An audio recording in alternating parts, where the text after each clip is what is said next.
Hey guys, welcome back to my channel. I'm Stephanie with Steph Home. If you are tuning in to this video on my YouTube platform, make sure you like this video, and if you want to see more videos like it, make sure you hit that subscribe button. Welcome to motherhood. Today's my Homeschool 2020 haul, and I'm going to give you a peek into everything we will be using for the 2020 school year. So here we go. The first thing I want to go ahead and share is what our schedule is going to look like. It's a rough draft because I haven't typed it out, but it is the final schedule. I use that word lightly because there is not a set start time, nor is there a set end time for the day or for any subject. We really enjoy and I advocate for a flow of the day, and we really nailed down that flow last school year, and I am hopeful that the same thing will happen for the new school year. So we use our textbooks Monday through Thursday. I'm all about a 4-day school week, leaving Friday open for a ton of opportunities, whether it's joining a co-op or going on a field trip or watching a documentary that maybe aligns with what we learned that week, or simply just taking the day off. If you look on Mondays and Wednesdays, I have MB plus Science. MB stands for Morning Basket, and I will share with you what I will be doing with their morning basket, plus Science. Then on Tuesdays and Thursdays, I am doing their morning basket plus a read aloud. MOH stands for Mystery of History. Then I have them take a break. By then, we've probably been at it for an hour and a half. So I think it's good for them to get a snack, kind of stretch. And then we go into our main subjects. So they'll both work at the same time, but with different curriculum options for their math. LA stands for Language Arts, and then they will read. I also have picked the books that I want them to read for the school year, at least during the school period. And then on Friday, on the weekends, and any other time after we're done with this, they can also read the books that they like. If you look here, I have questions due for Ruben. So the book I chose has short stories in it. So I'm expecting him to read 2 short stories per week. And after each short story, they have thinking it over questions. So the first set of thinking it over questions will be due on a Tuesday, and then the second set of thinking it over questions will be due on Thursday. How he decides to do that will be up to him, as long as they are in by the days that I've assigned, and of course that they are correct. Okay, let's move on to our morning basket options. So the first thing that we'll do from our morning basket are these flashcards that I purchased from Memoria Press. They are titled Christian Studies Memory Verse, and it comes with all of these flashcards. Okay, so I'll show you an example. So on a Monday, the first week, I will pick one, and this is Genesis chapter 1, verse 1 through 5. And when I flip it over, it has all the verses. I will go ahead and read the verse. I will have Ruben read it. I will have Leslie read it. And then I will have Ruben probably write all of it. And with Leslie, because she is in the 2nd grade, I may maybe just sum it up for her in a way where it's not taken out of context, or maybe have her write some keywords so that she remembers it. And so we'll do that every day that week, Monday, Tuesday, Wednesday, Thursday. And then I'll see if they have internalized it and have memorized it. And if not, then we'll continue to do it the week after. Okay, So that's gonna be that. I went ahead and purchased this from Simply Charlotte Mason. It is her picture study portfolios. And I decided to pick the artist Rubens. So in this packet, when you open it up, it has all of his paintings. And I'll give you an example of one of them. Okay, so it gives you the name on the side.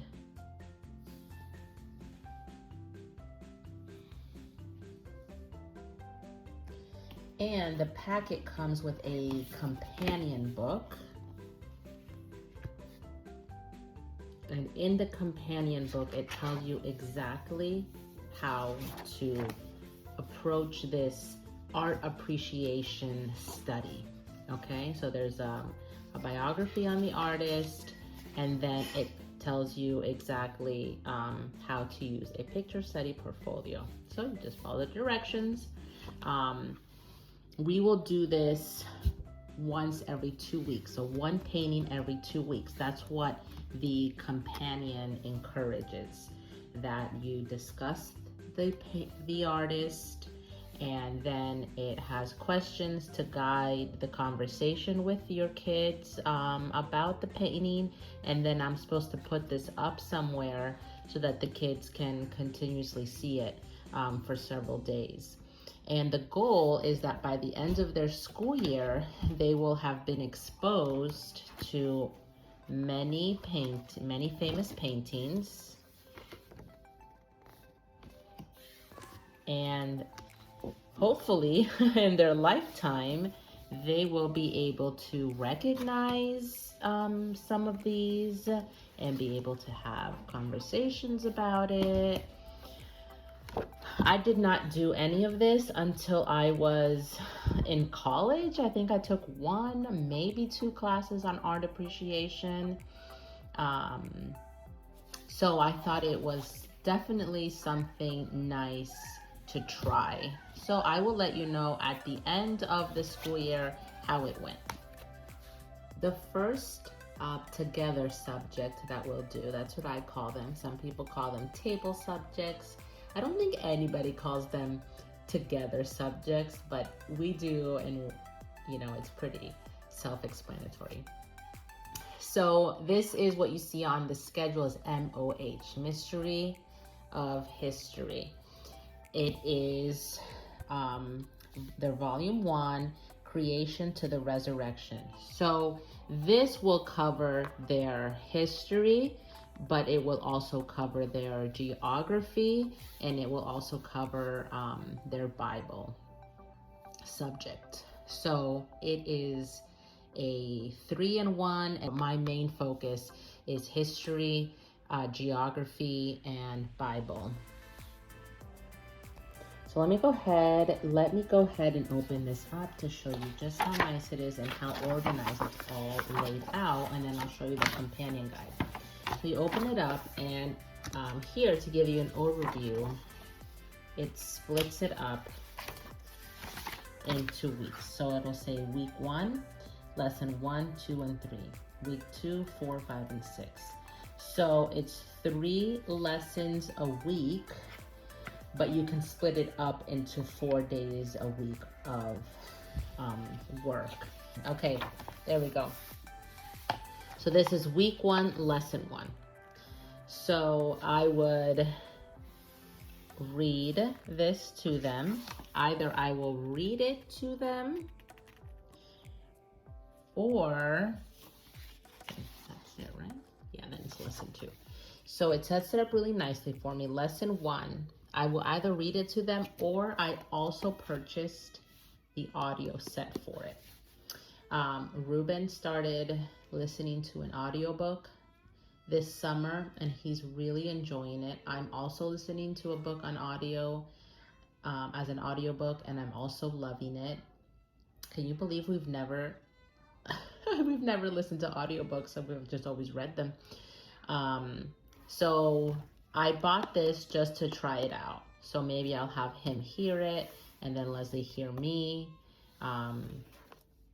But either way, I'm excited to try it out, or maybe I'll have them both listen to it, and that'll free up time for me to focus on my toddler, who I know will be running around. So I'm excited about that. So we do our lesson 1, and what is it that we're going to do for lesson 1? This is what it is. This is the companion book. I took it all out and put it into this huge binder, you can see. And it splits it up for you. That was an old schedule I made. So it says lesson 1, creation, and it matches. Lesson 1, creation. And it tells you exactly what to do. So day 1 is a little bit of prep work in order to get yourself organized for the whole book. So it says to create a student notebook and how to divide it into the tabs. Let's go to lesson 2 to tell you why I really enjoyed this. Most lessons, so here's lesson 2, Adam and Eve. I'll go to lesson 2 in the textbook, Adam and Eve, okay? So they either listen to it on their own or I've read it to them. Then we go to our companion guide and it tells me how I can have them apply what they just learned. If it's a younger student like Leslie, or if it's a middle student like Ruben, although I am between both for Ruben. If I find that this is not challenging enough, I will bump him to the older student option. And there you have it. On Mondays and Wednesdays, I will do my morning basket plus science. And this is our science for the first half of the year. We are going to be studying space. I love it because it is a kindergarten through 8th science unit study. That means I can do this with Leslie, who's in 2nd grade, and with Ruben, who's in 7th. Let me give you an example of one of their lessons. Again, they really make it so easy for the homeschool parent to follow. It tells you what the objective is, what you need to do to prepare, and if you need any supplies. It tells you what to read to the children, the activity, to prepare some envelope and fact cards, planet cards. It provides you with everything that you need to cut out. For example, here's this one. Beautiful color and graphics. It's great.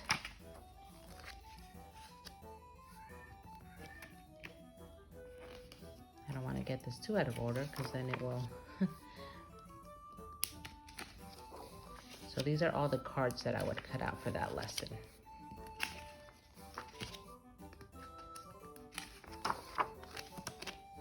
Is that nice? I wanted to give you an example of one of the lessons where they have extensions for older children.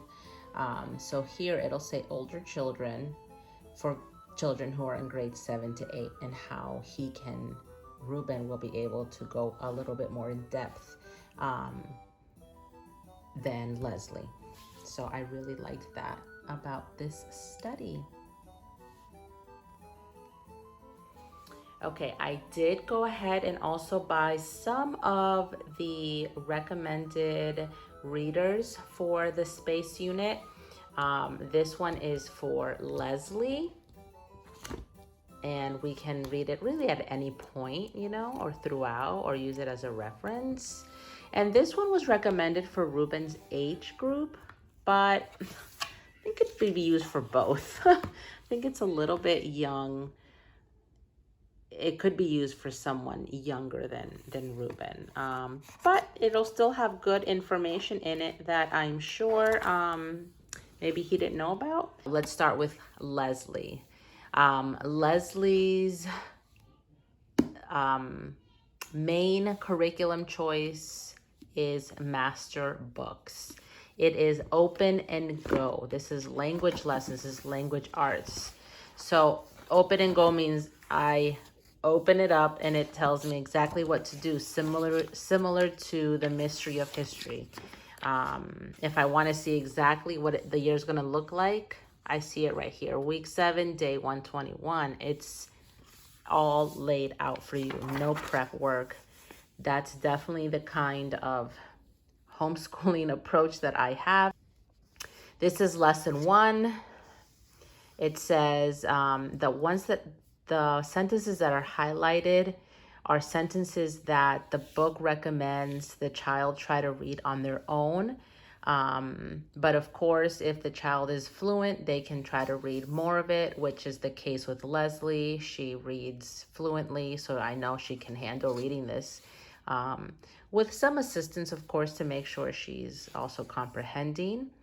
Starts to teach her how to start retelling a story in a way where it makes sense. Look at that.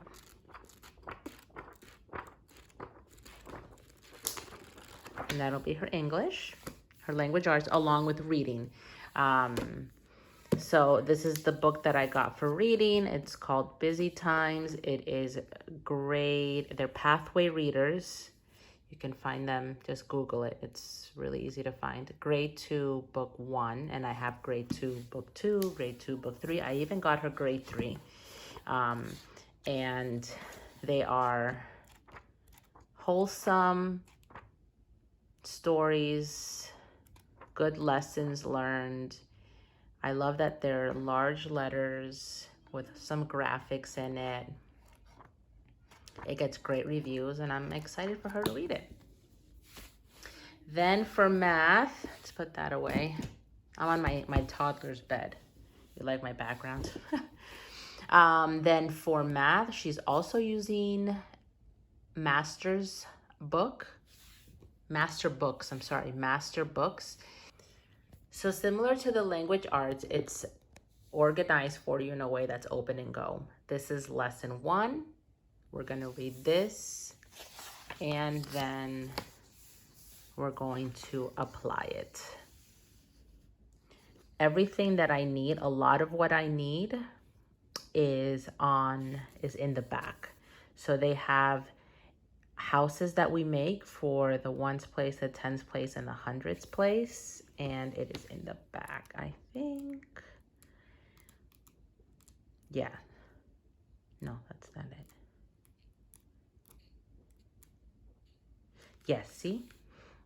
This is the thousands house, the hundreds house, the tens, and the ones. So I can make copies and then print them on cardstock, so it's a little bit more durable. Okay. Then they're going to practice copy work. That's huge with this curriculum, is copy work. Again, she knows her numbers, but she could really work on her penmanship, so that'll be good. So this is Ruben's language arts and literature. It is with The Good and the Beautiful. I switched to this last minute. I had bought him 2 other resources, and I just didn't like it as much as I thought I was going to like it. And once I got the science unit from The Good and the Beautiful, I said, you know what, let me look a little bit more into their language arts. And I was sold. So here is his course book. Again, it is just open and go. So lesson 1, it tells him exactly what he needs to complete. Read and complete some things you need to know. So that's based off of what he read. So this is a little bit like of clean work, of making sure that he understands how this is all set up. Okay, how to complete this course book. And then he goes on to lesson 2. And again, it says, read this page, and it tells him with your parent or teacher. It includes lessons on making correct, righteous judgments, you know, making sure that we pick good books that are wholesome. And I know that this is the first year that I will actually encourage Ruben to read books that are not only Diary of a Wimpy Kid. So there you have it. Lesson 3, I just love that it tells him exactly what he needs to do. There is a companion book with it. And here there are guidelines, help tutorials on how to do things that the course book is asking him to do. This is also very helpful for me because I don't always remember everything. I think all homeschooling parents understand that. And that's actually the beauty of homeschooling, is you and your child working together to understand something. There's nothing like it. These are poems that he will be memorizing throughout the school year. So I remember reading in one of the lessons that he will pick which one he wants. It says, read through the poems the next few pages and choose 2 poems to memorize. Write the titles of the poems here. And then this is the classic reader that it comes with. I know the course book and the lessons will tell him when he needs to read what. And again, it's a wholesome book with life lessons. Nothing like the books that he's used to reading. Not that I'm opposed to that. As long as he's reading, I'm happy. But I am really excited to introduce his mind to classic stories and the art appreciation that I shared earlier with you guys with the painting studies. When on the schedule, you see that I have read and that he has those questions due. He's going to do a lot of reading.